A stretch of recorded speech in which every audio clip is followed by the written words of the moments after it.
Hello hi friends, welcome to food Krish అద్భుత special. అందరూ ఎలా ఉన్నారు? బాగున్నారా? నేనైతే చాలా బాగున్నాను. ఈ రోజు అయితే మీ అందరి కోసం అయితే మంచి వీడియోతో అయితే మీ ముందుకు వచ్చేసాను. ఏంటి అది అనుకుంటున్నారా? చెప్పేస్తున్నాను ఫ్రెండ్స్, ఇంకెందుకు లేట్.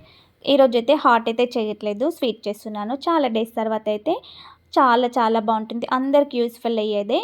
మనం బయట దీనికోసం అయితే స్పెషల్గా వెళ్ళి కొనుక్కరావాల్సిన అవసరం అయితే లేదు, అందరి ఇళ్ళల్లో అందుబాటులోనే ఉంటుంది. ఇంకెందుకు లేట్, చూసేద్దాం ఆ ప్రాసెస్ అయితే. ప్రాసెస్ చూసే ముందుకైతే నేను చెప్పేస్తున్నా, కొబ్బరి లడ్డు చేస్తున్నాను. సో కొబ్బరి లడ్డు అనగానే కొడుకలు ఉంటాయా లేదని కాదు, కొడుకలు అయితే నేను స్పెషల్గా వాటి కోసం ఏం చేయలేదు. సో మనం పూజ చేసినప్పుడు ఇలా అందరి ఇళ్ళలో కొబ్బరికాయలు అయితే ఉంటాయి కదా, అవి అయితే వేస్ట్ అవ్వకుండా నేనైతే ఇలా ఆరబెట్టుకుంటాను. నేను కొబ్బరికాయలు కట్ చేసి ఆరబెట్టిన వీడియో అయితే లేదు, అది స్కిప్ అయింది.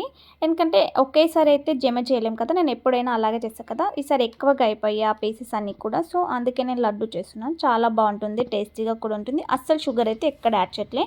చూసారు కదా, ఇలా అయితే నేను ఒక బెల్లం అయితే తీసుకున్నా. ఒక బెల్లం అంటే 1/2 kg ఉంటుంది ఇది. ఇలా బెల్లం అంతా కూడా మనం తురుముకోవాలి. పాకం కూడా పట్టట్లేదు, చాలా హెల్తీగా చేస్తున్న లడ్డు అయితే. ఎందుకంటే మనం హెల్తీ కోసమే చేస్తున్నాం కాబట్టి మంచిగా ఉండాలని నేనైతే అలా బెల్లం అంతా తురుముకొని, కుడుకలు అయితే నేను కట్ చేసి పెట్టాను కదా, అవి తురమడానికి రాదు కదా, సో అందుకే మిక్సీ పట్టుకొని ఇలా పౌడర్లా చేసుకున్నా. ఇప్పుడైతే స్టవ్ మీద ఒక ప్యాన్ పెట్టి కొంచెం గీ వేసుకొని ఇలా మంచిగా రోస్ట్ చేయాలి. దగ్గరికి మంచిగా ఫ్రై చేస్తూ ఉండాలి. అంటే ఆ కుడుక స్మెల్ అంతా కూడా మంచిగా ఫ్రై అయ్యి మనకి లడ్డు ఎక్కువ డేస్ ఉంటుంది. ఇలా చేస్తే లడ్డు కూడా చాలా బాగుంటుంది టేస్టీగా. మంచి ఫ్రై అయిపోయింది, చూసారు కదా. స్టవ్ మాత్రం సిమ్లో పెట్టి ఫ్రై చేయండి కొబ్బరి. ఇప్పుడు ఈ ఫ్రై అయిన కొబ్బరి దాంట్లో మనం ఇది ఒక గిన్నెలోకి వేసేసుకొని, ఇలా బెల్లం అంతా ముద్దలా ఉంది కదా, ఇదంతా ఇలా మ్యాష్ చేస్తూ ఆ కొబ్బరిలోకి వేయాలి బెల్లం. ఎందుకంటే డైరెక్ట్ అలాగే వేసి మనం మిక్స్ చేసామనుకో మొత్తం మంచి మిక్స్ అవ్వదు. ఇలా మిక్స్ చేసి చూసారు కదా ఎంత మంచిగా స్ప్రెడ్ అయిందో, మొత్తం ఈవెన్గా మంచిగా మెల్ట్ అయిపోయింది. ఇలా బాగా కొబ్బరి మాత్రం వేడిగా ఉన్నప్పుడే ఈ ప్రాసెస్ చేయాలి. కొంచెం చెయ్యి కాలినట్టుగా అనిపిస్తుంది, కానీ మనం తట్టుకునే అంత వేడిని చూసి మనం ఇలా మ్యాష్ చేసుకోవాలి, అప్పుడైతే ఓకే.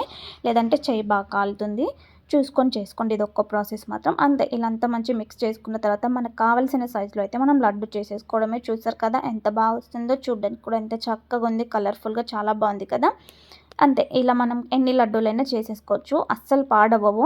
ఇలాంటి లడ్డు కనుక మనం చేసుకొని ఎదిగే పిల్లలకి ఈ లడ్డు ఇస్తే చాలా మంచిదండి. డైలీ మార్నింగ్ అయితే మర్చిపోకుండా కంపల్సరీ ఇవ్వండి. పిల్లలకే కాదు, పెద్దవాళ్ళకి కూడా చాలా మంచిది లడ్డు తింటే.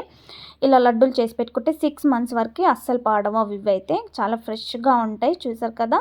ఇంక ఇప్పుడు ఈ లడ్డూలు అయితే మనం అయితే ఒక బాక్స్లోకి అయితే స్టోర్ చేసి పెట్టుకోవడమే, వేసేసుకొని 6 months అయితే పక్కా ఉంటాయి. ఈ లడ్డు మనం డైలీ ఒక లడ్డు తింటే మన పెద్దవాళ్ళకి కూడా బ్యాక్ పెయిన్ అంటారు కదా, సో అలాంటి బ్యాక్ పెయిన్ అలాంటిది ఏమీ రాకుండా ఉంటుంది. చాలా హెల్తీగా ఉంటారు.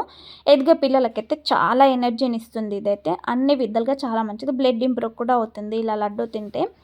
ఇంకెందుకు లేట్, మీకే ఇలా అనిపించింది ఈ వీడియోని అయితే నాకు కామెంట్ చేయండి. అలాగే మన ఛానల్ ఏదైనా ఫస్ట్ టైం చూసినట్టయితే సబ్స్క్రైబ్ చేయండి. Please like, share, subscribe my channel. Bye bye.